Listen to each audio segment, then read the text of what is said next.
Você está ouvindo Literata Cast, o seu clube de leitura na internet. Narrado por Doroteia Gomes. Produção Literata Cast. Apoio Bennett Cutelaria. Longe deste insensato mundo, de Thomas Hardy. Capítulo 34. Novamente em casa. Um trapaceiro. Naquele mesmo dia, ao entardecer, Gabriel estava apoiado sobre o portão do jardim de Coogan, analisando toda a área antes de se retirar para descansar. Um veículo se aproximou calmamente pela margem gramada da estrada. Dele vinham sons de duas mulheres conversando. Eram naturais e nada contidos. Oak soube imediatamente que aquelas vozes eram de Batseba e Lydie. A carruagem veio pelo lado oposto e passou. Era de Miss Everdene, e Lydie e sua senhora eram as únicas ocupantes. Lydie fazia perguntas sobre a cidade de Bath e sua companheira as respondia com indiferença e despreocupação. Tanto Batseba quanto o cavalo pareciam cansados. O nobre alívio de descobrir que ela estava ali de novo, sã e salva, dominou toda a sua reflexão. E Oak não poderia ficar mais contente com aquela sensação. Todas as preocupações foram esquecidas. Demorou-se ali até que não houve diferença entre as extensões orientais e ocidentais do céu, e as lebres tímidas começaram a saltar corajosamente em volta das colinas enevoadas. Gabriel poderia ter ficado ali por mais meia hora, quando uma forma escura caminhou lentamente em sua direção. — Boa noite, Gabriel — disse o transeunte. Era Boldwood. — Boa noite, senhor — respondeu Gabriel. Boldwood desapareceu igualmente pela estrada e Oak se recolheu pouco depois. O fazendeiro Boldwood seguiu em direção à casa de Miss Everdene. Chegou à frente e, aproximando-se da entrada, viu uma luz no salão. A cortina não estava fechada e lá dentro estava Batseba, olhando alguns papéis e cartas. Estava de costas para Boldwood. Ele foi até a porta, bateu e esperou com os músculos tensos e a testa franzida. Boldwood não passava de seu quintal desde seu encontro com Batseba na estrada para Yalbury. Em silêncio e sozinho, permaneceu em meditação deprimida sobre os modos daquela mulher, considerando como essenciais do sexo feminino tais ações que, infelizmente, ele contemplara de perto. Pouco a pouco, um temperamento mais caridoso o havia tomado, e esta foi a razão pela qual saiu naquela noite. Fora se desculpar e implorar o perdão de Batseba com algo parecido com um sentimento de vergonha por sua violência, pois acabara de saber que ela havia retornado, apenas de uma visita a Lydie, como ele imaginava, mas desconhecia totalmente a fuga para Bath. Perguntou por Miss Everdene. Os modos de Lydie eram estranhos, mas ele não notou. Ela entrou, deixando-o ali de pé, e durante sua ausência, as cortinas do cômodo onde Batseba estava foram fechadas. Boldwood pressentiu algo ruim daquele sinal. Lydie voltou. — Minha senhora não pode vê-lo, senhor — comunicou ela. O fazendeiro saiu pelo portão imediatamente. Era impossível perdoá-lo. Aquele era o problema. Ele a viu, o que era um prazer e uma tortura ao mesmo tempo, sentada na sala que compartilhara com ela como um convidado particularmente privilegiado, pouco mais cedo, no verão, e ela o havia negado uma entrada lá agora. Boldwood não se apressou para chegar em casa. Era perto de 10 horas quando, caminhando deliberadamente pela parte baixa de Waterbury, ouviu a charrete do carregador entrar na vila. O veículo ia e vinha de uma cidade do norte, pertencia a um homem de Waterbury, que também o conduzia e parou na porta de sua casa naquele momento. A lâmpada pendurada no capô iluminou uma silhueta escarlate e dourada que foi a primeira a descer. — Ah! — disse Boldwood para si mesmo. Veio para vê-la novamente. Troy entrou na casa do condutor, que era o local de sua hospedagem na sua última visita à terra natal. Boldwood foi tomado por uma determinação repentina. Apressou-se para chegar em casa. Em 10 minutos estava de volta e queria chamar Troy na casa do condutor. Mas quando se aproximou, alguém abriu a porta e saiu. Ouviu essa pessoa dizer boa noite aos que lá estavam e a voz era de Troy. Aquilo era estranho, vindo tão imediatamente após a sua chegada. Boldywood, no entanto, apressou-se para alcançá-lo. Troy carregava o que parecia ser uma bolsa de tapeçaria, a mesma que trouxera com ele. Parecia que estava de partida outra vez, naquela mesma noite. Troy virou a colina e acelerou o passo. Boldywood avançou. Sargento Troy? Sim, sou eu mesmo. Acho que acabou de chegar. Acabei de chegar de bar. Sou William Boldywood. Sim? O tom em que esta palavra foi dita era tudo o que Boldywood queria para chegar ao assunto. Gostaria de dar uma palavra com você, disse ele. Sobre o quê? Sobre ela, que mora um pouco à frente, e sobre uma mulher a quem ofenderam. Quero saber o porquê de sua impertinência, disse Troy, seguindo em frente.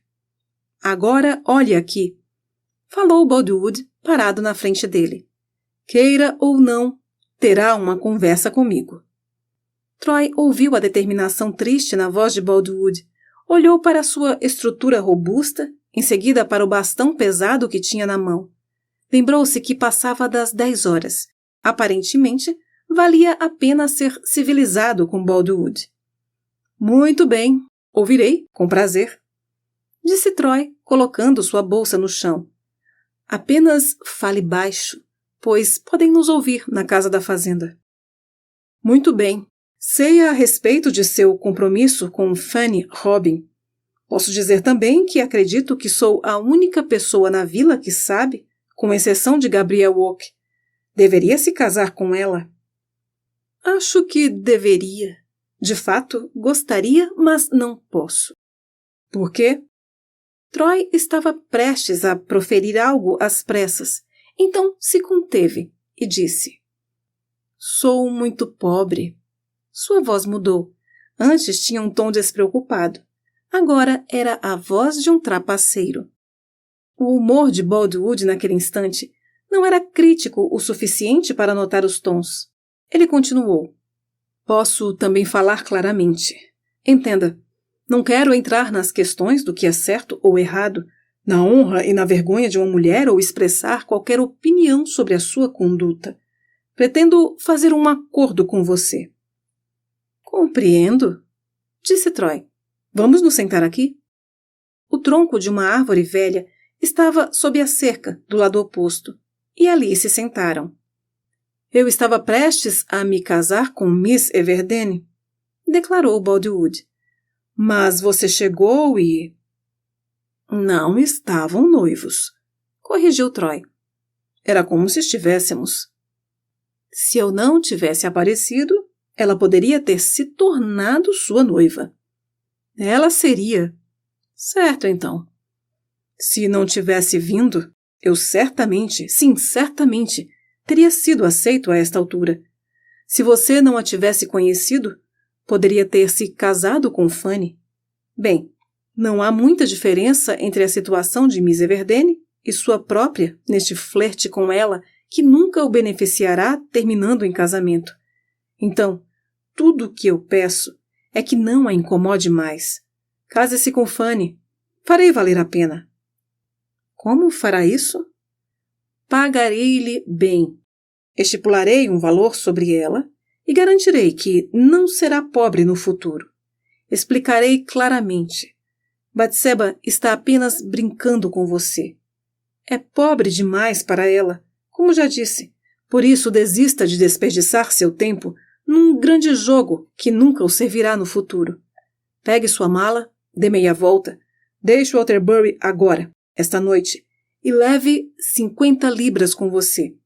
Fanny também receberá 50, para permitir-lhe preparar-se para o casamento, quando me disser onde ela mora, e ela terá mais 500 a serem pagas no dia do seu casamento. Ao fazer aquela declaração, a voz de Boldywood revelou muito claramente uma consciência da fragilidade de sua posição, seus objetivos e seu método. Sua maneira havia mudado bastante daquela de um Boldywood firme e digno dos velhos tempos. Tal esquema, como o que tinha acabado de desenhar, teria sido condenado como imbecilidade infantil poucos meses antes. Discernimos aqui a força motriz do amante, o que falta quando se é homem livre, mas há uma amplitude de visão no homem livre que no amante busca-se em vão. Onde há muito preconceito, deve haver certa mesquinhez no amor. Embora exista emoção, a capacidade é subtraída. Bollywood exemplificou tudo isso de um jeito anormal. Nada sabia das circunstâncias ou do paradeiro de Fanny Robin, nem das possibilidades de Troy, mas foi isso o que disse. Gosto mais de Fanny, disse Troy. E se, como diz, Miss Everdene está fora do meu alcance, só tenho a ganhar aceitando seu dinheiro e me casando com Fan. Mas ela é apenas uma criada. Não se preocupe. Concorda com a minha proposta? Sim. Ah! Exclamou Boldywood com uma voz mais flexível. Oh, Troy, se gosta mais dela, por que então fica aqui e fere a minha felicidade? Agora amo mais Fanny, respondeu Troy. Mas Miss Everdene me enfeitiçou por algum tempo. Agora já acabou. Por que acabaria tão cedo? E por que então você voltou? Há razões significativas. Você acabou de dizer 50 libras? Sim, concordou Boldywood. E aqui estão elas, 50 moedas de ouro. Entregou a Troy um pequeno pacote. Está tudo pronto? Parece que previu que eu aceitaria, disse o sargento ao pegar o pacote. Achei que aceitaria, disse Boldywood. Tem apenas a minha palavra de que o acordo deve ser respeitado, enquanto eu, de qualquer modo, tenho 50 libras. Havia pensado nisso e considerado que, se não posso apelar para a sua honra, posso confiar na sua, bem, vamos chamar de astúcia, para não perder 500 libras adiantadas e também fazer um inimigo amargo de um homem que está disposto a ser um amigo extremamente útil. Pare, escute, sussurrou Troy. Ouviram um barulho suave na estrada, logo acima deles. Por George, é ela, continuou ele. Preciso ir e encontrá-la. Ela? Quem? Batseba. Batseba, fora de casa e sozinha a esta hora da noite? Disse Boldywood, espantado, e se levantando bruscamente. Por que tem que encontrá-la? Estava me esperando esta noite e agora devo falar com ela e dizer-lhe adeus, de acordo com o seu desejo. Não vejo a necessidade de conversarem. Não haverá mal algum, e ela ficará procurando por mim se eu não for. Você ouvirá tudo o que eu disser a ela. Isso o ajudará na sua corte, quando eu me for. Seu tom é zombeteiro. Oh, não. E lembre-se, se ela não souber o que aconteceu comigo, pensará mais em mim do que se eu lhe disser categoricamente que vim para deixá-la. Limitará suas palavras a este único ponto? Posso ouvir cada palavra que disser? Cada palavra. Agora, sente-se aqui em silêncio. Segure a minha mala e preste atenção no que eu vou falar. O andar leve se aproximou, parando de vez em quando, como se quem caminhava ouvisse um som. Troy assobiou uma nota dupla num tom suave, semelhante a uma flauta. Então vá, murmurou Boldywood inquieto. Prometeu ficar em silêncio, disse Troy. Prometo novamente. Troy deu um passo adiante. Frank, querido, é você? Era a voz de Batseba. Oh, meu Deus! Exclamou Boldywood. Sim, respondeu Troy. Está tão atrasado, continuou ela com ternura. Veio com o carregador? Ouvi as rodas entrando na vila, mas já faz algum tempo e quase desisti, Frank. É claro que eu viria, disse Frank. Sabia que eu viria, não sabia? Bem, pensei que sim, brincou ela. Frank, é tanta sorte. Não há ninguém na minha casa além de mim nesta noite. Pedi que todos saíssem de modo que ninguém no mundo saberá da sua visita aos aposentos de sua dama. Lydie queria ir contar ao avô dela sobre sua folga, e eu disse que ela poderia ficar com eles até amanhã, quando você terá partido novamente. Excelente, disse Troy. Mas, meu Deus, é melhor eu voltar para pegar a minha bagagem, porque os meus chinelos, escova e pente estão nela. Corra para casa enquanto vou buscá-la e prometo estar em seu quarto em 10 minutos. Sim. Ela se virou e voltou pela colina novamente. Durante esse diálogo, houve uma contração nervosa dos lábios bem fechados de Boldwood e seu rosto ficou banhado de suor.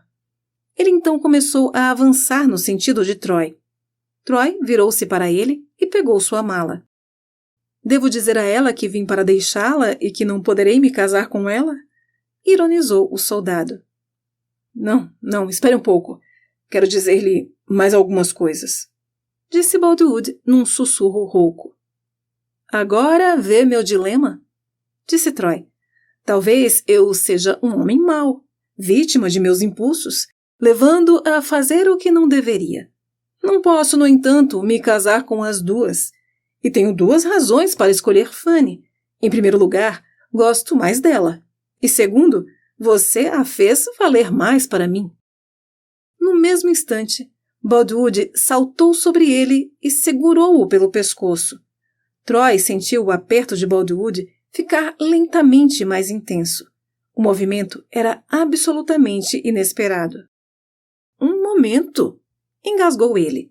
Está ferindo o amor dela. Bem, o que quer dizer? Perguntou o fazendeiro. Deixe-me respirar, disse Troy. Boldwood soltou sua mão, dizendo: Por Deus, eu queria matá-lo. E arruiná-la? Salve-a. Oh, como ela pode ser salva agora, a menos que eu me case com ela? Boldwood deu um gemido, soltou relutantemente o soldado e atirou-o contra a cerca. Seu demônio! Como me tortura! Exclamou. Troy saltou como uma bola e estava prestes a golpear o fazendeiro, mas se conteve, dizendo calmamente: Não vale a pena medir minhas forças com você. Na verdade, é uma forma bárbara de resolver uma briga. Vou logo deixar o exército, por causa da mesma convicção. Agora, depois da revelação de como Batseba ficaria, me matar seria um erro, não seria? Matá-lo seria um erro, repetiu Boldwood mecanicamente, com a cabeça baixa. É melhor se matar? Muito melhor. E estou feliz que compreenda. Faça a sua esposa, Troy, e não haja de acordo com o que acabamos de combinar. A alternativa é terrível, mas fique com Batseba. Eu desisto dela. Ela deve amá-lo de fato para vender-lhe completamente o corpo e a alma, como tem feito. Que mulher miserável! Que mulher iludida que é Batseba! Mas, e com relação a Fanny? Batseba é uma boa mulher, continuou Boldwood, na ansiedade nervosa. E será uma bela esposa, Troy. Na verdade, vale a sua pressa em se casar com ela. Mas ela tem uma vontade forte, para não dizer um temperamento, e serei um mero escravo dela.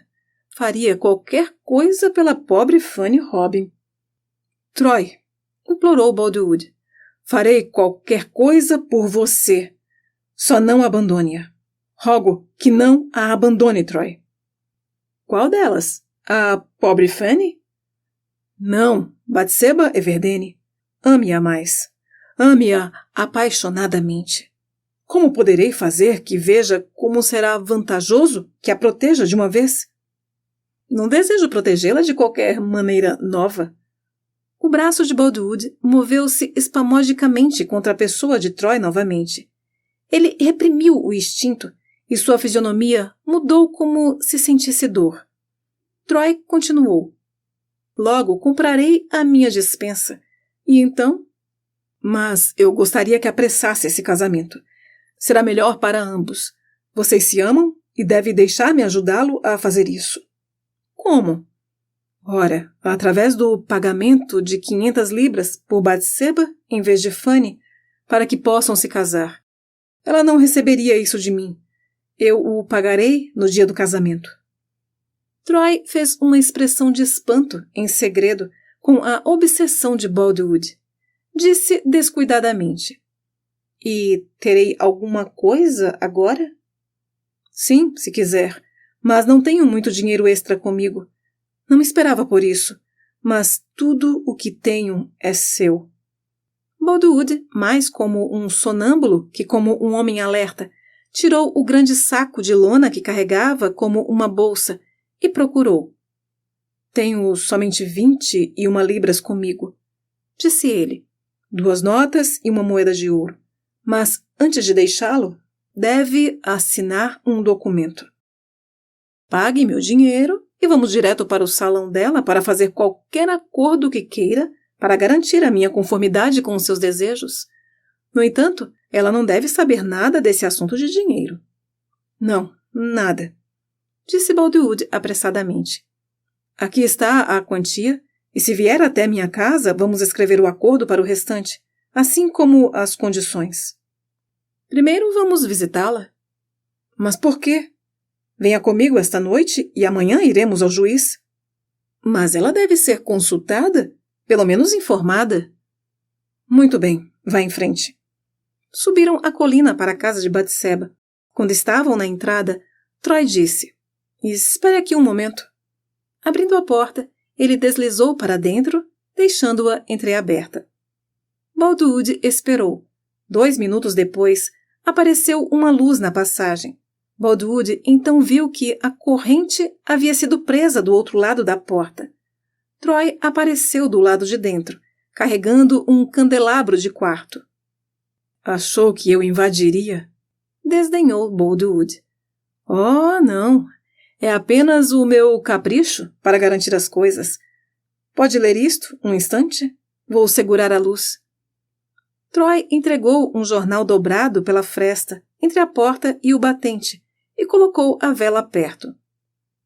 Este é o ponto, disse ele, colocando o dedo sobre uma linha. Boldwood olhou e leu. Casamentos. No dia 17, na igreja de St. Ambrose, Bath, pelo reverendo G. Missing, Francis Troy, único filho do falecido Edward Troy, escudeiro, médico de Waterbury e sargento da Dragon Guards, com Batseba, única filha viva do falecido Mr. John Everdene de Casterbridge. Isso pode ser chamado de um encontro do forte com o fraco? Não pode, Boldwood? Perguntou Troy. Uma baixa gargalhada irônica se seguiu às suas palavras. O jornal caiu das mãos de Boldwood. Troy continuou. 50 libras para me casar com Fanny? Bom, 21 libras para não me casar com Fanny, mas sim com Batseba? Bom, final, já sou o marido de Batseba. Agora, Boldwood, que destino ridículo que sempre interfere entre um homem e sua esposa. E outra coisa, posso ser mau, mas não um vilão para fazer do casamento ou da tristeza de qualquer mulher uma questão de negócios. Fanny há muito tempo me deixou. Não sei onde ela está. Já procurei por toda parte. Outra coisa, diz que ama Batseba, mas na mera aparente evidência da desonra dela, imediatamente cai fora. Esse amor não vale nada. Agora é que lhe ensinei uma lição. Tome o seu dinheiro de volta. Não aceitarei. Não aceitarei. Sibilou Boldwood. Não ficarei com ele também, disse Troy desdenhosamente. Envolveu o pacote de ouro nas notas e jogou tudo na estrada. Boldwood sacudiu o punho cerrado para ele. Seu trapaceiro diabólico, cão dos infernos! Mas ainda vou puni-lo, acredite, ainda vou puni-lo. Outra gargalhada. Troy, em seguida, fechou a porta e trancou-se pelo lado de dentro. Durante toda aquela noite escura, Boldwood poderia ter sido visto caminhando pelas colinas de Waterbury como um vulto infeliz nos Campos Elíseos, às margens do Aqueronte. Olá, ouvinte do LitrataCast. Está gostando dessa narração? Que tal então apoiar este projeto? É fácil, basta curtir, compartilhar com seus amigos este episódio ou ainda deixar aqui um comentário para aumentar o engajamento e assim ampliar a divulgação deste trabalho. E se você se sentir confortável em nos apoiar financeiramente, são várias as opções. Você pode nos ajudar através do botão Valeu Demais no YouTube, fazer suas compras na Amazon, quaisquer que sejam, por meio de um dos nossos links de afiliado, que sempre ficam aqui na descrição de cada episódio. O valor da sua compra será o mesmo, mas uma pequena comissão virá para o LiterataCast. Temos também a chave Pix, contato@literatacast.com.br. E agora mais uma novidade. A partir de apenas R$ 3,99, você pode fazer parte do Clube de Membros do YouTube. E além de apoiar esse projeto, terá acesso antecipado à publicação dos episódios, além de também poder sugerir as nossas próximas leituras. Como vocês viram, são várias as possibilidades que você tem de apoiar este canal. Por isso, desde já, conto com a sua ajuda e já te agradeço de coração. E agora, de volta à leitura.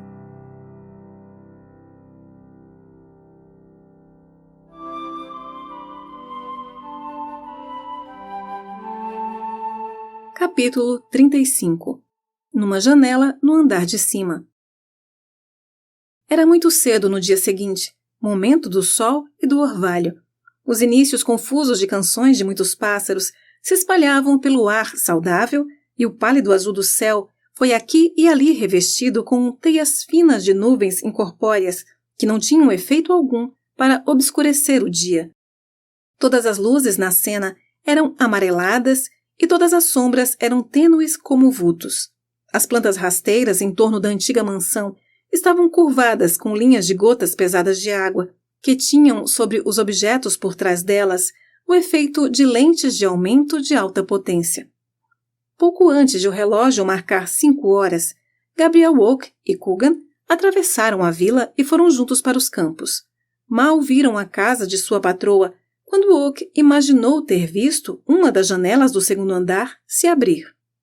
Os dois homens estavam, naquele momento, parcialmente encobertos por um arbusto mais velho que começava a se encher com cachos negros de frutas, e fizeram uma pausa antes de emergirem de sua sombra. Um homem debruçou-se ociosamente na guarnição, olhou para o leste e depois para o oeste, com o jeito de quem acabava de se levantar. O homem era o sargento Troy. Sua jaqueta vermelha estava mal colocada, desabotoada, e tinha a aparência completamente descontraída de um soldado de folga. Coogan falou primeiro, olhando calmamente para a janela. "Ela se casou com ele?" exclamou. Gabriel já havia contemplado a visão e agora estava de costas, sem dar qualquer resposta. "Eu imaginava que saberíamos de alguma coisa hoje", continuou Coogan. "Houve rodas passando pela minha porta logo que escureceu. Você tinha ido a algum lugar?"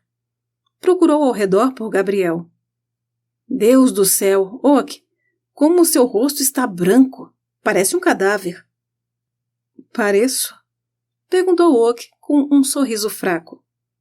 "Encoste-se ao portão e espere um pouco." Tudo bem, tudo bem." Ficaram algum tempo no portão. Gabriel olhava para o chão com indiferença.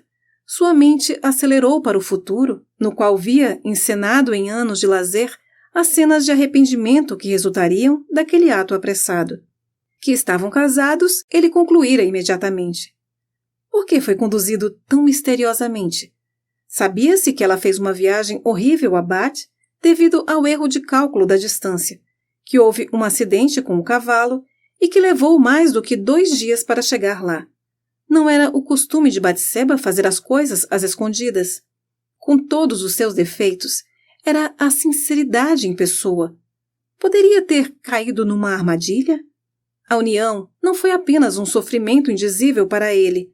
Aquilo o surpreendeu, apesar de que tinha passado a semana anterior com uma suspeita de que poderia ser a intenção de Troy para encontrá-la longe de casa.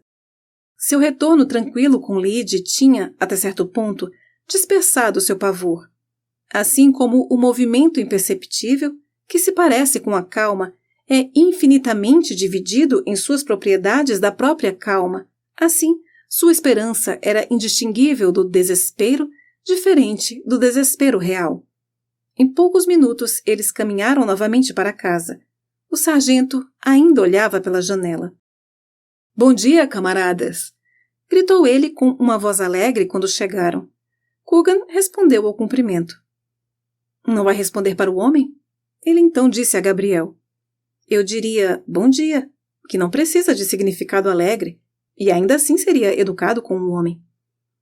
Gabriel logo decidiu também que, uma vez que a coisa estava feita, fingir alegria com o assunto seria a maior gentileza para com aquela a quem ele amava. — Bom dia, sargento Troy! Respondeu ele com uma voz medonha. — Que casa mais sombria e estranha é esta? Disse Troy sorrindo.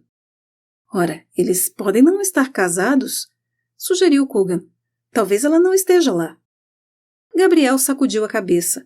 O soldado virou-se um pouco para o leste e o sol acendeu em seu casaco escarlate um brilho laranja. — Mas é uma bela casa antiga? Respondeu Gabriel. — Sim, acho que sim. Mas me sinto como um vinho novo numa garrafa velha aqui. Acho que caixilhos de janelas devem ser colocados por toda a parte, e estas paredes velhas, se forem revestidas de madeira, ficariam um pouco mais alegres. Ou o carvalho removido e as paredes forradas com papel. Acho que seria uma pena. Bem, não. Um filósofo me disse uma vez que os antigos construtores, que trabalharam quando a arte era uma coisa viva, não tinham respeito pelo trabalho dos construtores que vieram antes deles. Demoliram e modificaram como bem quiseram, então por que nós não podemos? A criação e a preservação não se dão bem juntas, diz ele, e 1 milhão de antiquários não pode inventar um estilo. Penso exatamente a mesma coisa. Sou a favor de fazer este lugar mais moderno, para sermos mais felizes. O militar virou-se e examinou o interior do quarto para ajudar suas ideias de melhoria naquele sentido. Gabriel e Coogan seguiram em frente. — Ei, Coogan! Disse Troy, como se inspirado por uma lembrança. — Sabe se a insanidade já apareceu na família de Mr. Baldwood? Jean refletiu por um momento. — Ouvi dizer uma vez que um tio dele era estranho da cabeça, mas não sei direito. Respondeu ele. — Não tem importância, disse Troy, despreocupado. — Bem, descerei para os campos com vocês algum dia esta semana, mas tenho alguns assuntos para resolver primeiro. Bom dia para vocês. Vamos naturalmente continuar a amizade, como de costume. Não sou um homem orgulhoso. Ninguém pode falar isso do sargento Troy. No entanto, como deve ser, aqui está meia coroa para beber a minha saúde, rapazes. Troy jogou a moeda com destreza no chão à frente e por cima da cerca em direção a Gabriel, que evitou a sua queda, com o seu rosto corando de irritação. Coogan mudou o olhar, seguiu em frente e pegou o dinheiro em seu ricochete na estrada. — Muito bem, guarde-a, Coogan, disse Gabriel com desdém e quase ferozmente. — Quanto a mim, passo sem presentes dele. — Não demonstre muito, disse Coogan pensativo. — Por quê? Se ele está casado com ela, marque minhas palavras. Vai comprar sua despensa e ser nosso patrão aqui. Portanto, é bom dizer amigo para fora, embora diga encrenqueiro por dentro. Bem, talvez o melhor seja ficar em silêncio. Mas não consigo passar disso. Não consigo bajular e, se o meu lugar aqui só puder ser mantido com adulações, ele está perdido. Um cavaleiro, a quem eles tinham há algum tempo visto à distância de muitos metros, agora apareceu ao lado deles. — Lá está Mr. Baldwood, falou Oak. Estou imaginando o que Troy quis dizer com a pergunta. Coogan e Oak cumprimentaram respeitosamente o fazendeiro com um aceno de cabeça, diminuíram o passo para saber se precisava deles e, como ele não precisava, se afastaram para deixá-lo passar. Os únicos sinais da terrível tristeza de Baldwood, do combate durante a noite, assim como naquele momento, fora a falta de cor em seu rosto bem definido, a aparência dilatada das veias em sua testa e têmporas e as linhas mais nítidas sobre a sua boca. O cavalo o conduzia, e cada passo do animal parecia carregado de desespero obstinado. Gabriel, por um minuto, levantou-se acima de sua própria dor ao perceber a de Boldwood. Viu a figura quadrada, sentada ereta sobre o cavalo, com a cabeça voltada para lado nenhum, os cotovelos firmes nos quadris e a aba reta do chapéu cobrindo seu rosto imperturbável, até que as bordas finas da silhueta de Boldwood sumiram gradativamente além da colina.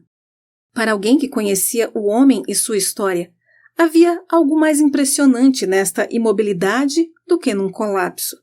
O confronto de discórdia entre o temperamento e a matéria aqui foi forçado dolorosamente para o coração, e como no riso existem fases mais terríveis do que nas lágrimas, havia então, na firmeza daquele homem agonizante, uma expressão mais profunda do que um grito.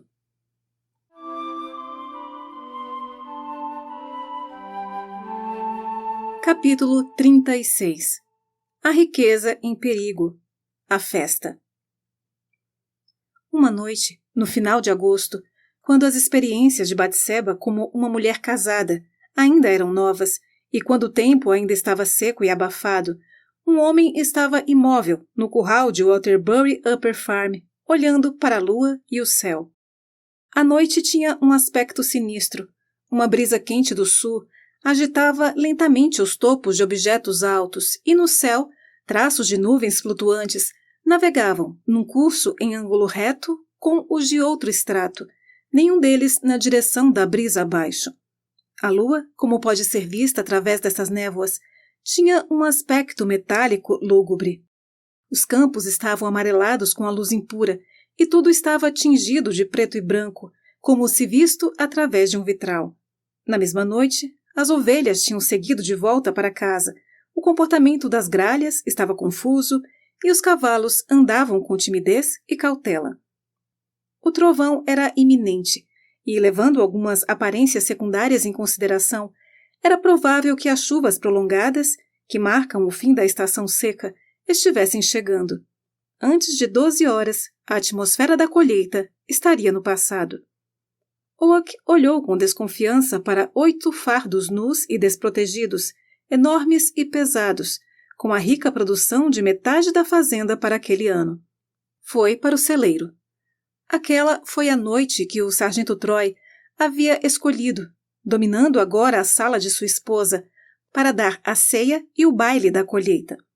Conforme Oak se aproximou do prédio, o som de violinos, de um pandeiro e a dança regular de muitos pés tornou-se mais distinto. Chegou perto das grandes portas, uma das quais ligeiramente entreaberta, e olhou para dentro.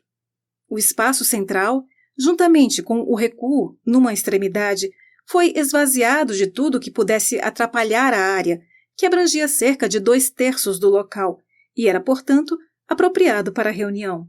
A outra extremidade, que foi empilhada até o teto com aveia, estava protegida por uma lona.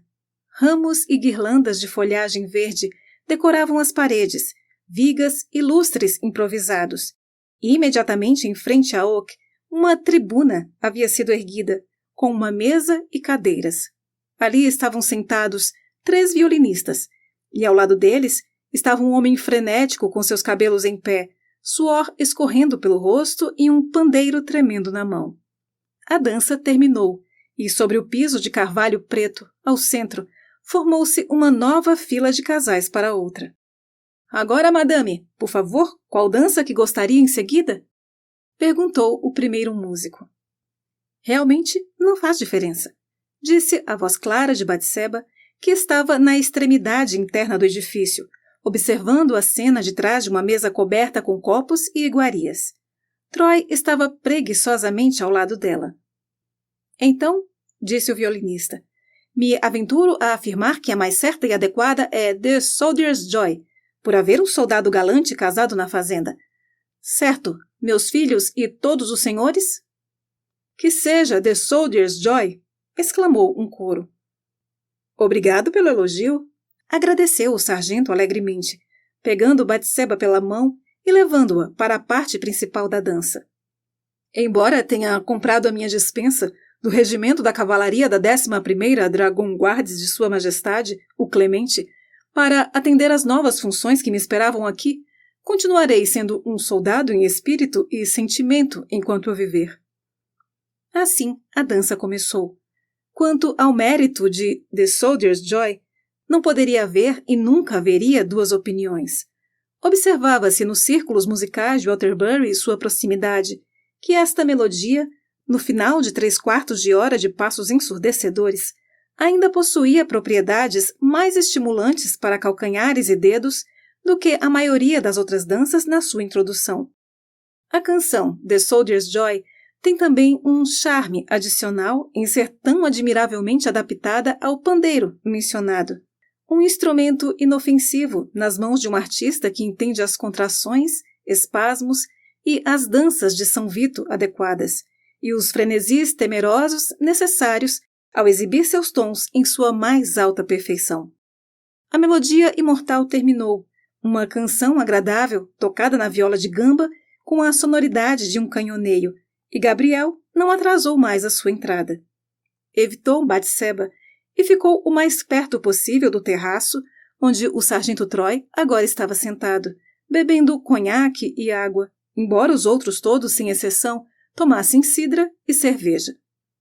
Gabriel não poderia facilmente empurrar-se para dentro a uma distância onde pudesse conversar com o sargento, e mandou uma mensagem, pedindo-lhe para sair por um momento. O sargento disse que não poderia. «Diga a ele, então», pediu Gabriel, «que só entrei para avisar que uma chuva pesada certamente cairá em breve e que algo deve ser feito para proteger os fardos». «Mr. Troy diz que não vai chover», respondeu o mensageiro, «e ele não pode parar para conversar com você sobre essas inquietações». Em justa posição com Troy, Oak tinha uma tendência à melancolia que se parecia com uma vela ao lado do combustível, e pouco à vontade, saiu de novo, pensando em ir para casa, pois, sob as circunstâncias, não podia aguentar a cena no celeiro. A porta parou por um momento. Troy estava falando. «Amigos, não é apenas a colheita da fazenda que estamos a celebrar esta noite. É também uma festa de casamento. Pouco tempo atrás, tive a felicidade de levar ao altar esta senhora, sua patroa, e até agora não fomos capazes de dar qualquer exibição pública para o evento em Waterbury. Isso pode ser completamente bem feito e todo homem pode dormir feliz. Pedi que fossem trazidas aqui algumas garrafas de conhaque e chaleiras de água quente. Uma taça será entregue para cada convidado». Batseba pôs a mão sobre o seu braço e, com o rosto pálido, virado para cima, implorou. Não dê isso a eles, por favor, não, Frank. Só vai fazer-lhes mal. Tiveram o suficiente de tudo? É verdade, não queremos mais nada, obrigado, disseram alguns. Bobagem, disse o sargento com desprezo e levantou a sua voz, como se iluminado por uma nova ideia. Amigos, vamos levar as mulheres embora. Já deveriam estar na cama. Então nós, os galos, faremos uma farra. Se existir algum covarde aqui, que vá procurar trabalho de inverno em outros lugares. Indignada, Batseba deixou o celeiro, seguida por todas as mulheres e crianças. Os músicos, sem verem a si mesmos como companhia, escaparam silenciosamente para sua carroça e atrelaram o cavalo. Assim, Troy e os homens da fazenda eram os únicos a ocupar o lugar. Oak, para não parecer desnecessariamente desagradável, ficou por pouco tempo. Em seguida, também se levantou e saiu calmamente, seguido por uma praga simpática do sargento por não ficar para uma segunda rodada de grogue.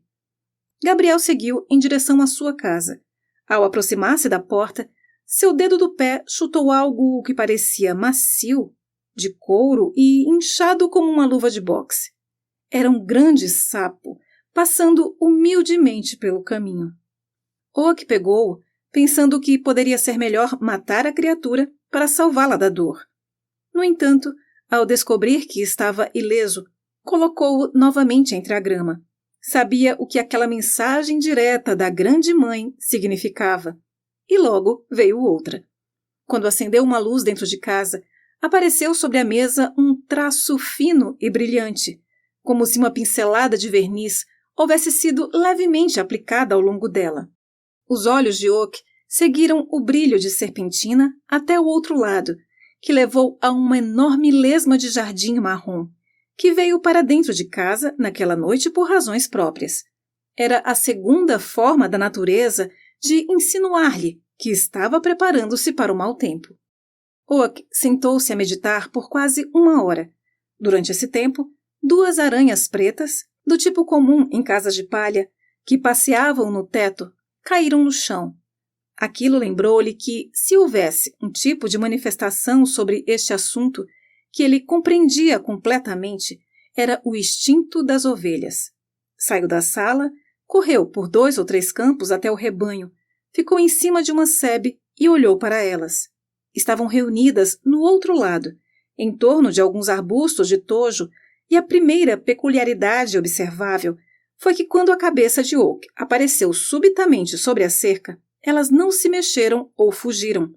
Tinham, naquele instante, um terror por algo maior do que pelo homem. Mas aquela não era a característica mais notável.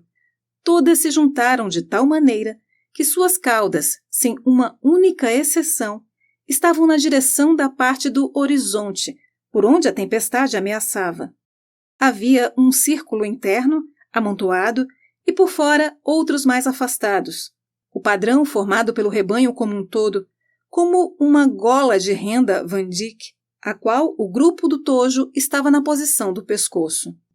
Aquilo era o bastante para que ele se restabelecesse em seu parecer original. Sabia que estava certo e que Troy estava errado.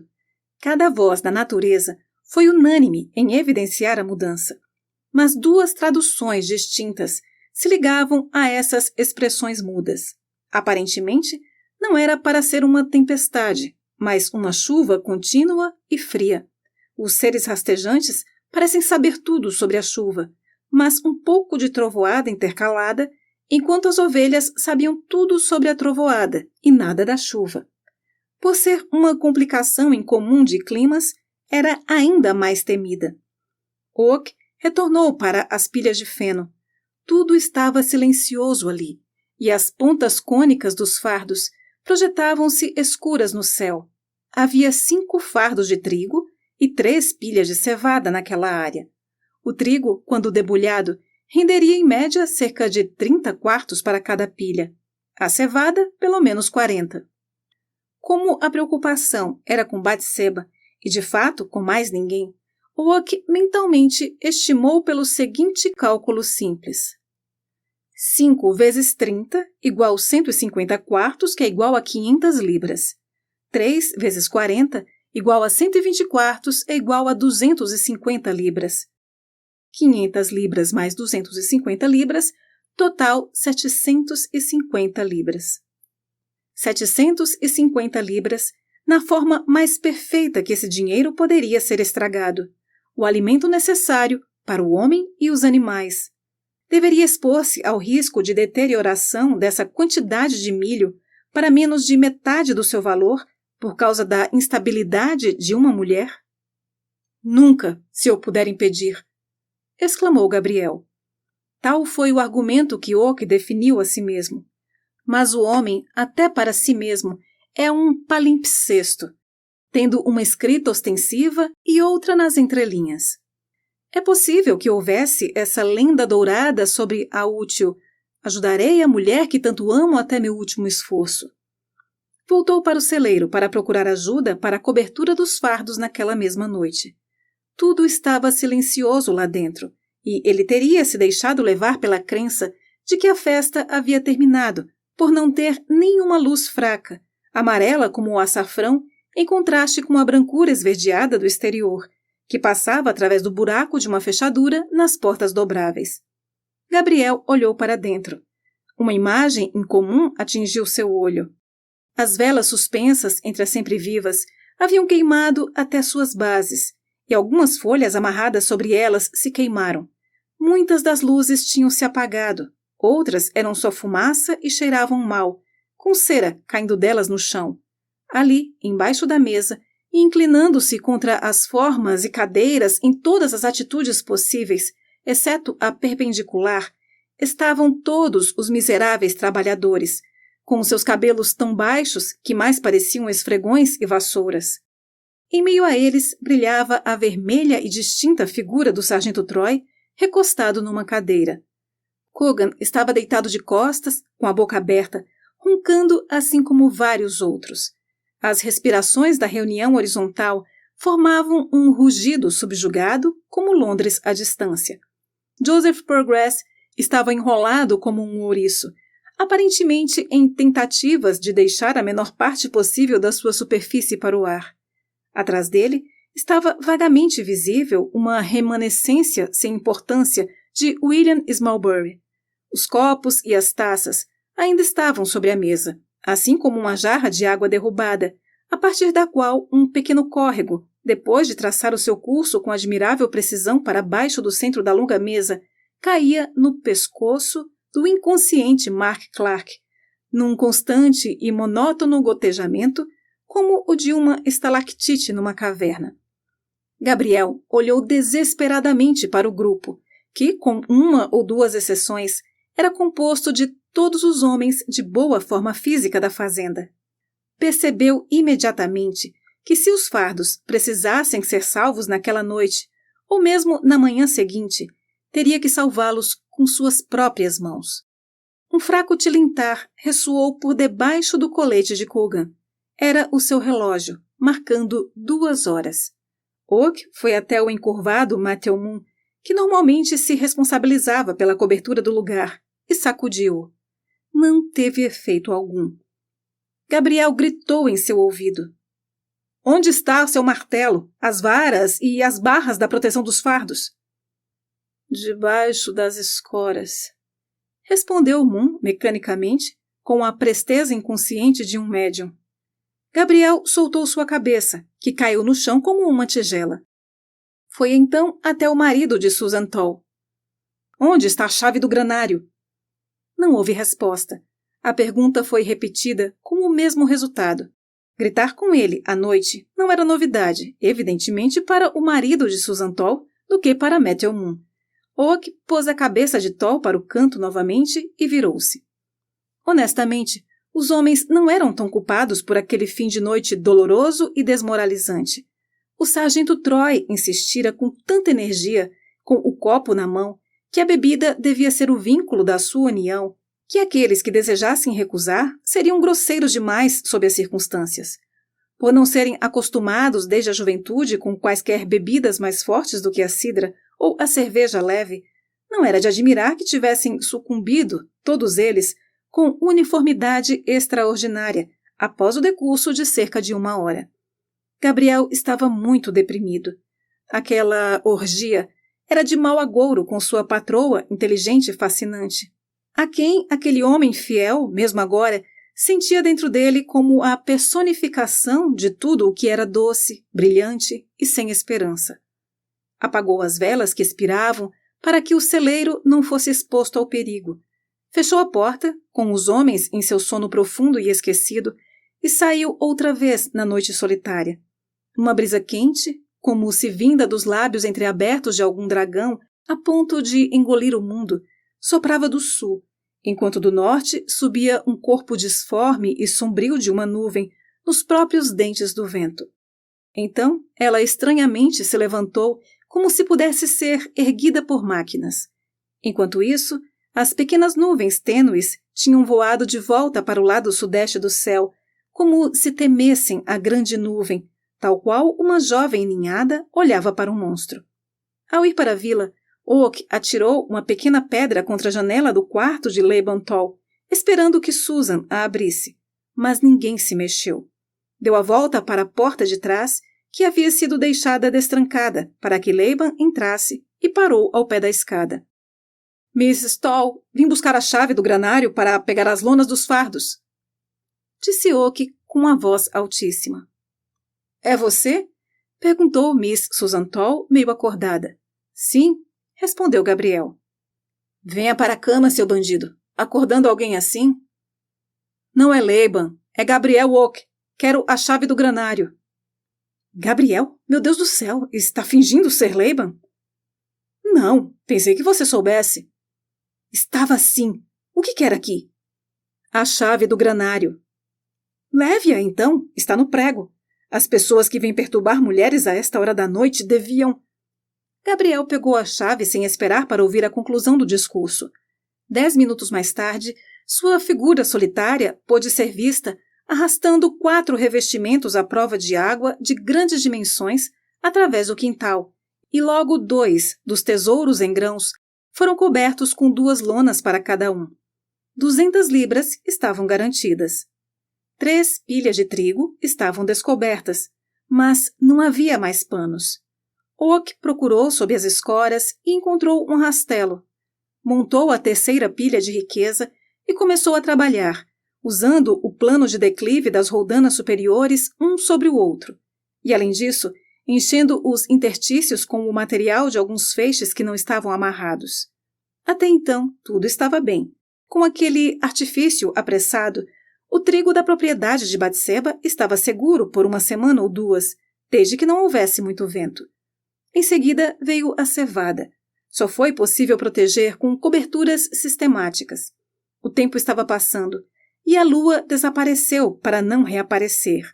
Foi a despedida do embaixador antes da guerra. A noite tinha um olhar abatido como o de um doente. Veio finalmente uma expiração absoluta do ar de todo o céu sob a forma de uma brisa lenta que se comparava à morte. E agora nada era ouvido no quintal, a não ser as batidas monótonas do martelo que prendia as barras e o farfalhar da palha nos intervalos.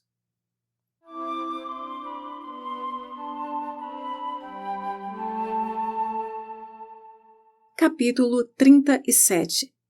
A tempestade. Os 2 juntos. A luz batia sobre a cena como se refletida de asas fosforescentes cruzando o céu, e um estrondo encheu o ar. Foi o primeiro passo da tempestade que se aproximava. A segunda salva era barulhenta, com um relâmpago relativamente pouco visível. Gabriel viu uma vela brilhando no quarto de Batseba, e logo uma sombra agitava-se para lá e para cá por detrás da cortina. Veio então um 3º clarão. Manobras de um tipo mais extraordinário foram acontecendo nas vastas depressões do firmamento. O relâmpago agora era prateado e brilhava sob os céus como um exército armado. Os ribombos tornaram-se chocalhos. De sua posição elevada, Gabriel podia ver a paisagem pelo menos 6 milhas à frente. Cada cerca, arbusto e árvore eram distintos como uma gravura fina. Num cercado, na mesma direção, estava um rebanho de novilhas e seus contornos eram visíveis naquele momento, na mais selvagem e mais louca confusão, arremessando seus calcanhares e suas caudas para o alto e a cabeça para a terra. Um álamo, em primeiro plano imediato, era como um traço de tinta em estanho polido. Em seguida, a imagem desapareceu, deixando a escuridão tão intensa que Gabriel trabalhou apenas pelo que sentia com as mãos. Havia fincado a haste ou punhal nas pilhas, como era indiferentemente chamada a lança de ferro longa e polida pelo manuseio, usado para apoiar as roldanas em vez do apoio usado em casas. Uma luz azul apareceu no zênite e piscou de uma maneira indescritível perto do topo da haste. Foi o 4º dos maiores clarões. Um momento depois, houve um estalo forte, claro e curto. Gabriel sentiu que sua posição não era nada segura e resolveu descer. Nem uma gota de chuva ainda havia caído. Ele enxugou a testa cansada e voltou a olhar para as formas negras das pilhas desprotegidas. Sua vida era tão valiosa para ele, afinal? Quais eram suas perspectivas de que deveria ser tão cauteloso para correr riscos, quando o trabalho importante e urgente não poderia ser realizado sem esse risco? Resolveu ficar com a pilha. No entanto, tomou uma precaução. Sob as escoras estava uma longa corda, usada para impedir a fuga de cavalos errantes. Levou-a até a escada e, prendendo sua vara num pedaço de madeira de um lado, permitiu que a outra extremidade da corda formasse uma trilha no chão. A estaca foi fixada. Sob a sombra deste para-raios improvisado, ele se sentia relativamente seguro. Antes que Oak pusesse as mãos em suas ferramentas outra vez, um quinto clarão, como o salto de uma serpente e o grito de um demônio. Era verde como uma esmeralda e a reverberação foi impressionante. O que aquela luz lhe revelou? No terreno aberto à sua frente, ao olhar por cima do topo da pilha, viu uma forma escura e aparentemente do sexo feminino. Poderia ser da única mulher ousada da paróquia? Batseba? A forma deu um passo. Em seguida, ele não podia ver mais nada. — É você, senhora? Perguntou Gabriel à escuridão. — Quem está aí? Disse a voz de Batseba. — Gabriel, estou cobrindo as pilhas. — Oh, Gabriel, é você? Eu vim para vê-las. O tempo me acordou e me preocupei com o milho. Estou muito angustiada com isso. Podemos salvá-lo de alguma maneira? Não consigo encontrar meu marido. Ele está com você? Ele não está aqui. Sabe onde ele está? Adormecido no celeiro. Ele prometeu que as pilhas seriam protegidas e agora estão todas abandonadas. Posso fazer alguma coisa para ajudar? Lydie está com medo de sair. Ótimo encontrá-lo aqui a essa hora. Posso fazer alguma coisa, certo? Pode trazer alguns feixes de junco para mim, um por um, madame, se não tiver medo de subir a escada no escuro, disse Gabriel. Cada momento é precioso agora, e isso economizaria muito tempo. Não fica muito escuro logo após um relâmpago. Farei qualquer coisa, disse ela decidida. Pegou imediatamente um feixe sobre o seu ombro, subiu próximo aos calcanhares dele, colocou-o atrás da vara e desceu para buscar outro. Em sua terceira subida, a pilha, de repente, iluminou-se com o brilho de bronze de faiança polida. Cada nó em cada palha era visível. Na encosta à frente dele, apareceram duas formas humanas, pretas como o azeviche. A pilha perdeu seu brilho e as silhuetas desapareceram. Gabriel virou a cabeça. Era o sexto clarão que tinha vindo do leste atrás dele, e as duas formas escuras eram as sombras dele mesmo e de Batseba. Então veio o estrondo. Era difícil acreditar que uma luz tão celestial pudesse trazer um som tão diabólico. — Que horror! Exclamou ela, agarrando-o pela manga. Gabriel virou-se e segurou-a em seu posto aéreo pelo braço. No mesmo momento, enquanto ele ainda estava de costas em sua atitude, houve mais uma luz e viu, por assim dizer, uma cópia do álamo alto na colina desenhado em preto na parede do celeiro. Era a sombra de uma árvore jogada por um clarão secundário no oeste. Veio o próximo relâmpago. Batseba estava no chão, levando outro feixe no ombro, e ela suportou seu ofuscamento sem vacilar, o trovão e tudo o mais, e novamente subiu com a carga. Houve então um silêncio em todos os lugares por 4 ou 5 minutos, e o ruído das barras, enquanto Gabriel rapidamente as martelava, voltou a ser distintamente ouvido. Ele pensou que o pior da tempestade houvesse passado. Entretanto, veio uma explosão de luz. — Aguente! Disse Gabriel, pegando o feixe de seu ombro e agarrando o braço dela novamente. O céu então se abriu de fato. O clarão foi quase totalmente desconhecido por sua natureza inexprimivelmente perigosa para ser notado, e eles só puderam compreender a magnificência de sua beleza. Surgiu do leste, oeste, norte, sul, e foi uma perfeita dança de morte. As formas de esqueletos apareceram no ar, desenhando os ossos com fogo azul, dançando, pulando, caminhando, correndo, e misturando-se completamente numa confusão sem precedentes. Com estes estavam entrelaçadas cobras verdes ondulantes e, por trás delas, uma grande massa de luz menor. Simultaneamente, caiu de todas as partes do céu algo que podia ser chamado de grito, uma vez que, embora não se parecesse com um grito, era mais da natureza do que um grito de qualquer outra coisa terrena. Enquanto isso, uma das formas terríveis havia pousado na ponta da vara de Gabriel para descer invisivelmente pela corrente e cair na terra. Gabriel estava quase cego e podia sentir o braço quente e trêmulo de Batseba em sua mão, uma sensação nova e emocionante. Mas o amor, a vida, tudo o que é humano, parecia pequeno e insignificante em tal justa posição próxima com um universo enfurecido. Oak mal teve tempo para reunir essas impressões num pensamento e ver como a pena vermelha do chapéu dela brilhou de forma estranha sob essa luz, quando a árvore alta na colina, antes mencionada, parecia em chamas de um calor branco, e novamente entre aquelas vozes terríveis misturavam o último estouro com os anteriores. Foi uma explosão espantosa, dura e impiedosa, e caiu nos ouvidos deles num golpe morto e vazio, sem a reverberação que empresta os tons de um tambor ao trovão mais distante.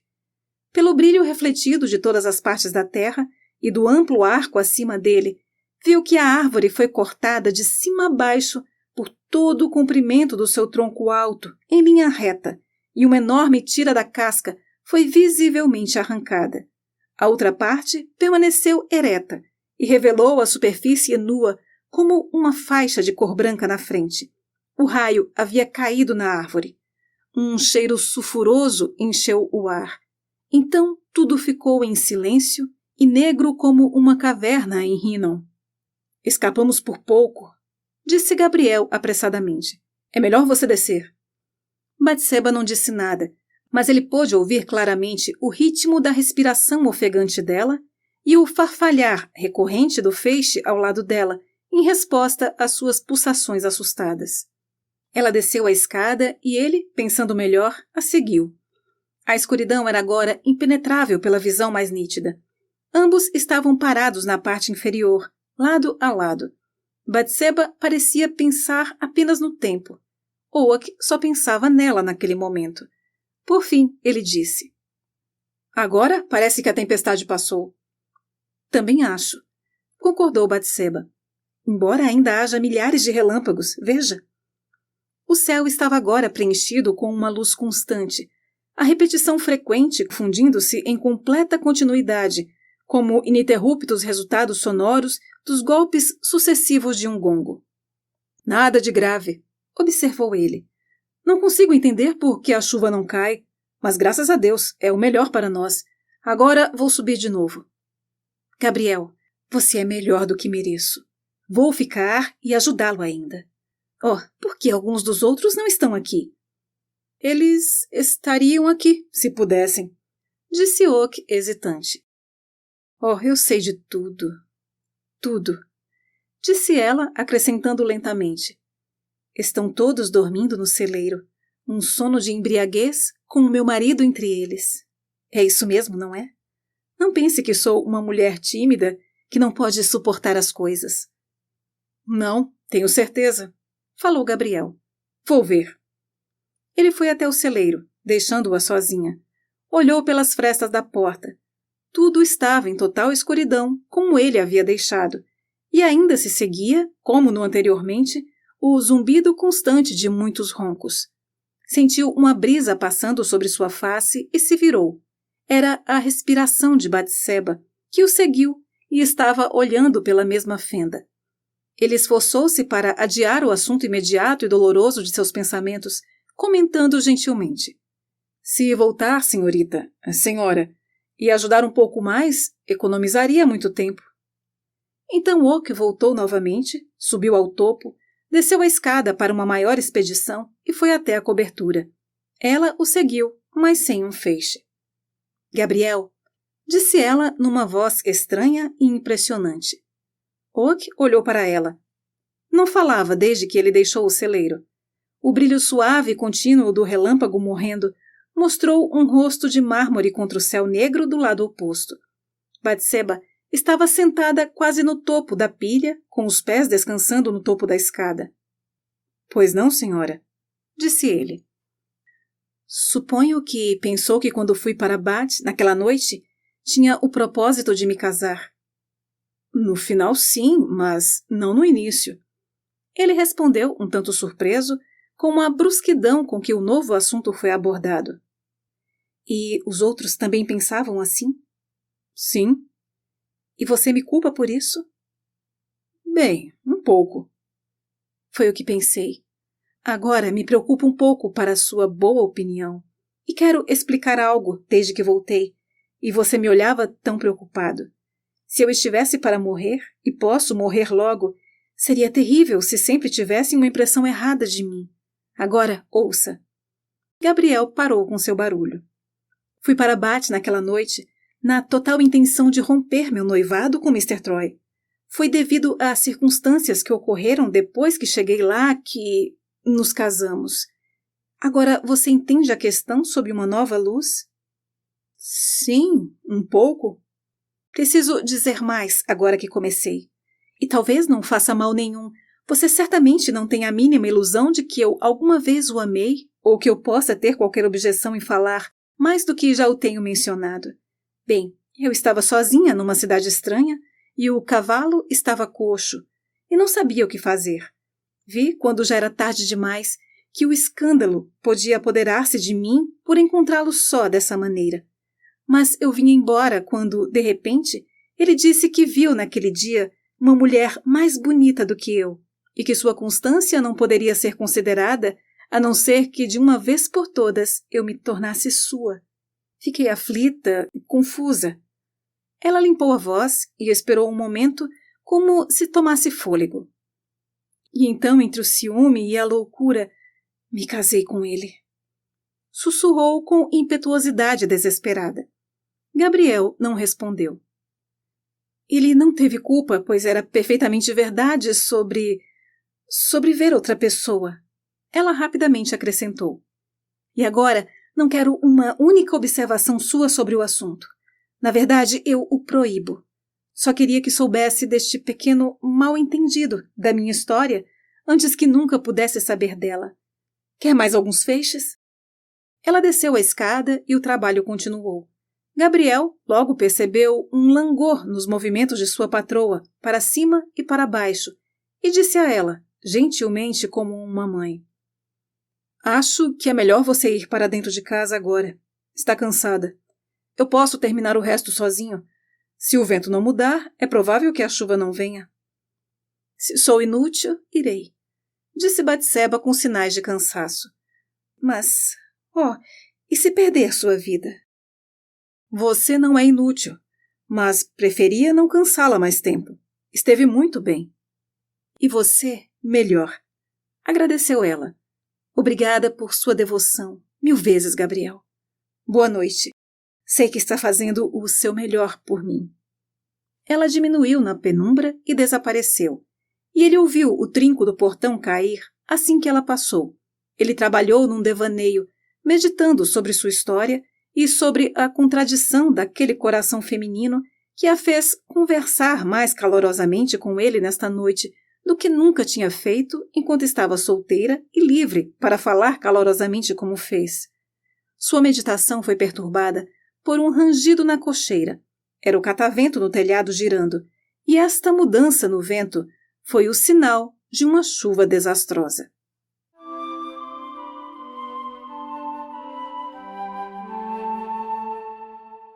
Capítulo 38.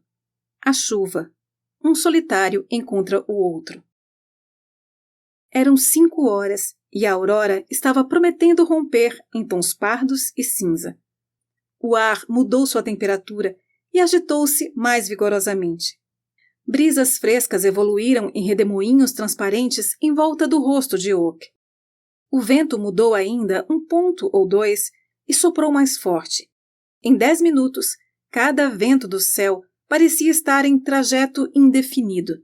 Algumas das coberturas sobre as pilhas de trigo foram enroladas fantasticamente no alto e tiveram de ser substituídas e presas com algumas barras que estavam ao alcance. Isto feito, Oak se dedicou novamente à cevada. Uma enorme gota de chuva atingiu seu rosto. O vento rosnou em cada canto. As árvores balançaram seus troncos e os galhos entraram em confronto na contenda. Fincando as barras em qualquer ponto e em qualquer sistema, polegada por polegada, ele cobriu mais e de forma mais segura da ruína a representação perturbadora de 700 libras. A chuva veio severamente, e Oak logo sentiu a água descer em rotas frias e úmidas pelas costas. Finalmente, ele estava quase completamente encharcado, e os corantes de suas roupas escorreram e formaram uma poça ao pé da escada. A chuva se estendia obliquamente através da atmosfera pesada em espinhos líquidos, ininterrupta na continuidade entre suas origens nas nuvens e suas pontas nele. Oak, de repente, se lembrou de que 8 meses antes ele estava lutando contra o fogo no mesmo local, tão desesperadamente como lutava contra a água agora, e pelo amor fútil da mesma mulher. Quanto a ela, mas Oak era generoso e verdadeiro e rejeitou suas reflexões. Era cerca de 7 horas de uma manhã escura como chumbo, quando Gabriel desceu da última pilha e exclamou alegremente: "Acabou!" Estava encharcado, cansado e triste, e ainda assim não tão triste como encharcado e cansado, pois foi aplaudido por um sentimento de sucesso numa boa causa. Sons fracos vinham do celeiro, e ele olhou naquela direção. Figuras andavam individualmente e em pares pelas portas, todos caminhando desajeitadamente e confusos, salvo pelo principal, que usava uma jaqueta vermelha e avançava com as mãos nos bolsos, assobiando. Os outros cambaleavam com um ar de atingidos pela consciência. Toda a procissão não era diferente do grupo de pretendentes de Flexman, cambaleantes em direção às regiões infernais sob a condução de Mercúrio. As formas retorcidas passaram para a aldeia e Troy, seu líder, entrou na casa da fazenda. Nem um único deles olhou para as pilhas ou aparentemente pensou sobre a condição delas. Logo Oak também foi para casa por um caminho diferente do deles. Na frente dele, contra a superfície molhada da pista, viu uma pessoa que andava ainda mais lentamente do que ele, debaixo de um guarda-chuva. O homem virou-se e claramente sobressaltou-se. Era Boldwood. "Como está nesta manhã, sir?" perguntou Oak. "Sim, está um dia úmido. Estou bem, muito bem, obrigado, muito bem." "Fico feliz em saber, sir." Boldwood pareceu acordar aos poucos para o presente. "Você parece cansado e doente, Oak," comentou ele em seguida, sem considerar muito sua companhia. "Estou cansado. Parece estranhamente alterado, sir." "Eu? Nem um pouco. Estou muito bem. O que o faz pensar isso?" "Achei que não parecia tão bem como de costume, só isso." "De fato, então está enganado," disse Boldwood rapidamente. "Nada me dói. Sou feito de ferro." "Trabalhei duro para cobrir as nossas pilhas e quase não deu tempo. Nunca lutei tanto em minha vida." "Os seus, claro, estão seguros, sir?" "Oh, sim," Boldwood acrescentou depois de um intervalo de silêncio. "O que você perguntou, Oak?" "Se suas pilhas estão todas cobertas?" "Não." "De qualquer forma, as grandes estão nos suportes de pedra?" "Não estão." "Então, debaixo de uma cobertura?" "Não. Esqueci de pedir ao responsável pelas coberturas para providenciar isso." "Nem a menor no umbral?" "Nem a menor no umbral. Eu negligenciei as pilhas este ano." "Então, nem 1/10 de seu milho será avaliado, sir?" "Possivelmente não." "Os abandonou," repetiu Gabriel lentamente para si mesmo. Era difícil descrever o efeito intensamente dramático que o anúncio teve sobre Oak em tal momento. Toda a noite, ele sentia que a negligência na qual estava trabalhando para o reparo era anormal e isolada, o único exemplo do tipo dentro da paróquia. No entanto, ao mesmo tempo, dentro da mesma paróquia, um desperdício maior vinha acontecendo, sem reclamações ou consideração. Alguns meses antes, se Boldwood se esquecesse de seus negócios, seria uma ideia tão absurda como se um marinheiro se esquecesse de que estava num navio. Oak só pensava que tudo o que ele mesmo sofreu com o casamento de Batseba, ali estava um homem que sofreu ainda mais. Quando Boldwood falou com uma voz diferente, de quem desejava fazer uma confidência e aliviar o seu coração. "Oak, você sabe tão bem quanto eu que as coisas deram errado comigo ultimamente.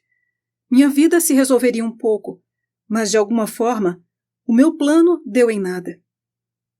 "Achava que minha patroa se casaria com o senhor." disse Gabriel, sem saber o suficiente da profundidade do amor de Boldwood para manter silêncio por conta do fazendeiro, e determinado a não esquivar-se da disciplina ao fazê-lo por conta própria. No entanto, às vezes é assim, e nada acontece como esperamos, acrescentou com a tranquilidade de um homem a quem tinha se habituado à desgraça ao invés de subjugá-la. Ouso dizer que sou uma piada na paróquia, declarou Boldwood, como se o assunto viesse irresistivelmente para sua língua, e com uma leveza triste quis expressar sua indiferença. Oh, não, eu não acho. Mas a verdade da questão é que não havia, como alguns imaginam, qualquer flerte da parte dela. Nenhum compromisso existiu entre nós. As pessoas dizem que sim, mas não é verdade. Ela nunca me prometeu nada. Boldwood parou e virou o rosto colérico para Oak. Oh, Gabriel, ele continuou. Sou fraco e tolo. E não sei, não posso afastar a minha dolorosa tristeza. Eu tinha alguma crença fraca na misericórdia de Deus, até que perdi aquela mulher. Sim, ele preparou um cabaceiro para me sombrear, e como o profeta, agradeci e fiquei feliz, mas no dia seguinte, ele preparou um verme para ferir o cabaceiro e murchá-lo, e sinto que é melhor morrer do que viver. Um silêncio se seguiu. Boldwood despertou do humor momentâneo de confiança em que se deixara levar e caminhou novamente, retomando a sua reserva habitual. Não, Gabriel. Ele continuou com um descuido que era como o sorriso no rosto de um crânio. Foi feito mais por outras pessoas que por nós. Sinto um pouco de arrependimento, ocasionalmente, mas nenhuma mulher já teve poder sobre mim por qualquer período de tempo. Bem, bom dia. Posso confiar em você para não mencionar aos outros o que se passou entre nós dois aqui.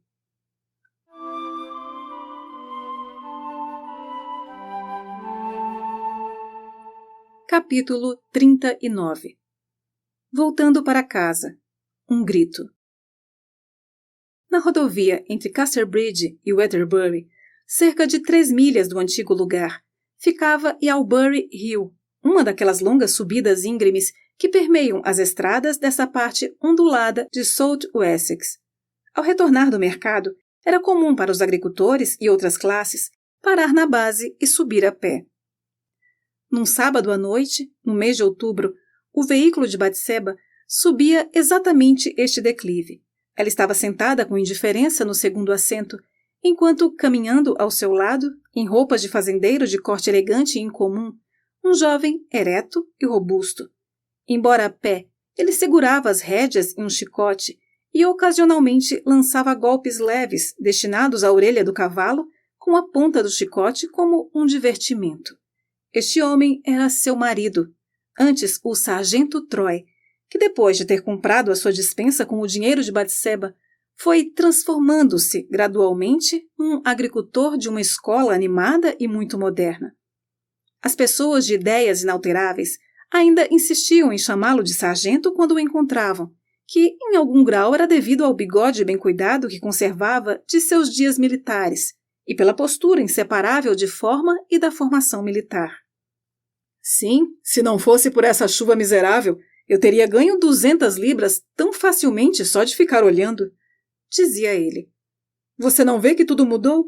Como num livro que li uma vez, o tempo úmido é a narrativa e os dias bons são os episódios da história do nosso campo.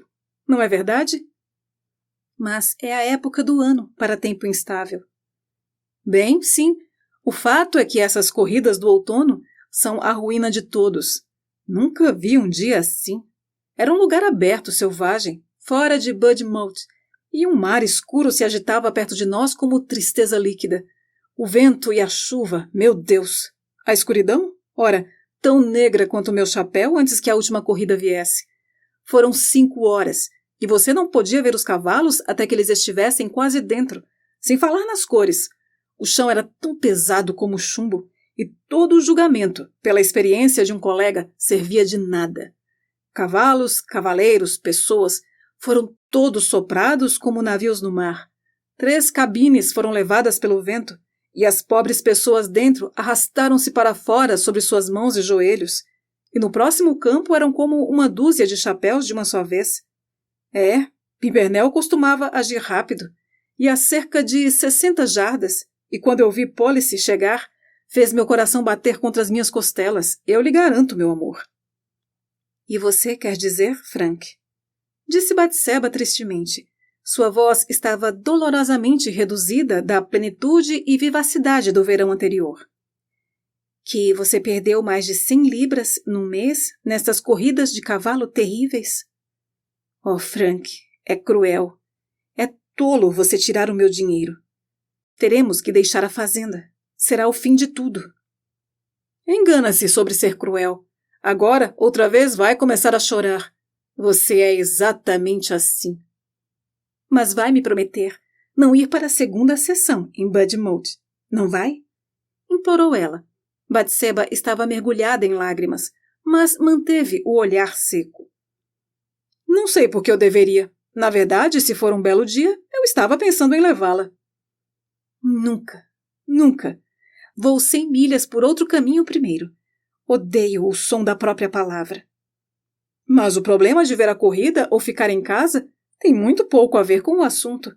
As apostas são todas reservadas com segurança suficiente antes da corrida começar. Você pode confiar. Quer se trate de uma corrida boa ou ruim para mim, terá muito pouco a ver com a nossa ida lá na próxima segunda-feira. Mas você não quer dizer que arriscou tudo nesta também, exclamou ela com um olhar agoniado. Agora você está sendo um tanto tola. Espere até que eu conte tudo. Ora, Batseba, você perdeu toda a coragem e atrevimento que tinha anteriormente. E pela minha vida, se eu soubesse que escondia essa criatura covarde sob toda aquela coragem, eu nunca teria... sei bem o quê. Um raio de indignação poderia ser visto nos olhos escuros de Batseba, enquanto olhava resolutamente à frente depois daquela resposta. E continuaram sem conversar mais. Algumas das primeiras folhas murchas das árvores que cobriam a estrada naquele local ocasionalmente caíam girando em seu caminho para o chão. Uma mulher apareceu no topo da colina. Estava num sulco, de maneira que ela estava muito perto do marido e da mulher antes que se tornasse visível. Troy tinha voltado para o veículo e, ao mesmo tempo em que colocou o pé no degrau, a mulher passou por trás dele. Embora as árvores fizessem sombra e a chegada do entardecer os envolvessem na escuridão, Batseba pôde ver claramente o bastante para discernir a pobreza extrema de vestimenta da mulher e a tristeza do rosto dela. Por favor, senhor, sabe a que horas o abrigo de Casterbridge fecha à noite? A mulher disse estas palavras a Troy por cima do ombro dele. Troy assustou-se visivelmente ante o som daquela voz. Entretanto, pareceu recuperar a presença de espírito o suficiente para impedir-se de dar lugar a seu impulso e, de repente, virar-se e encará-la. Ele disse calmamente: Não sei. A mulher, ao ouvi-lo falar, rapidamente olhou para cima, examinou o lado de seu rosto e reconheceu o soldado sob as vestes de pequeno proprietário rural. Seu rosto caiu numa expressão que tinha tanta alegria quanto agonia entre seus elementos. Ela soltou um grito histérico e caiu. — Oh, pobrezinha! Exclamou Batseba, instantaneamente se preparando para descer. — Fique onde está e tome conta do cavalo, disse Troy, jogando as rédeas e o chicote de forma decidida. — Leve o cavalo para cima. Vou cuidar da mulher. — Mas eu... Não ouviu? Vá, Poppet! Disse ele para ela e para o cavalo. O cavalo, a charrete e Batseba seguiram em frente. Como que veio parar aqui? Pensei que estivesse a milhas de distância ou morta. Por que não me escreveu? Perguntou Troy para a mulher com uma voz estranhamente suave, mas apressada enquanto a levantava. Estava com medo. Tem dinheiro? Nada. Deus do céu! Gostaria de ter mais para dar-lhe. Aqui está. Miserável. Muito pouco. É cada centavo que me resta. Não tenho nada além do que minha esposa me dá, você sabe, e não posso pedir-lhe agora. A mulher não respondeu. Tenho pouco tempo, continuou Troy. E agora ouça. Para onde vai esta noite? Para o abrigo de Casterbridge? Sim, pensei em ir para lá. Não deve ir para lá ainda. Espere. Sim, talvez por esta noite. Não posso fazer nada melhor. Que falta de sorte. Durma lá esta noite e fique lá amanhã. Segunda-feira é o primeiro dia livre que tenho e de manhã, às 10 em ponto, encontre-me em Grey Bridge, fora da cidade. Vou trazer todo o dinheiro que puder juntar. Você não passará falta. Vou providenciar tudo, Fanny. E então vou encontrar um alojamento em algum lugar. Adeus por enquanto. Sou um bruto, mas adeus. Depois de avançar a distância que completou a subida da colina, Batseba virou a cabeça. A mulher estava de pé e Batseba viu Troy se retirar e debilmente descer a colina até o 3º marco de Casterbridge. Troy então veio em direção a ela, entrou na charrete, tomou as rédeas de sua mão e, sem fazer qualquer observação, chicoteou o cavalo a trote. Estava muito agitado. — Você sabe quem era aquela mulher? Perguntou Batseba, olhando-o no rosto. — Sei, respondeu ele, olhando corajosamente de volta para o dela. — Achei que soubesse, disse ela, com altivez irritada e ainda encarando-o. — Quem é ela? De repente, ele parecia pensar que a franqueza não beneficiaria nenhuma das mulheres. — Ninguém para nós, respondeu ele. Eu a conheço de vista. — Qual é o nome dela? — Como eu saberia o nome dela? — Acho que sabe. — Pode achar o que quiser e fique. A sentença foi completada por uma chicotada no flanco de Poppet, o que fez o animal avançar a um ritmo selvagem. Nada mais foi dito.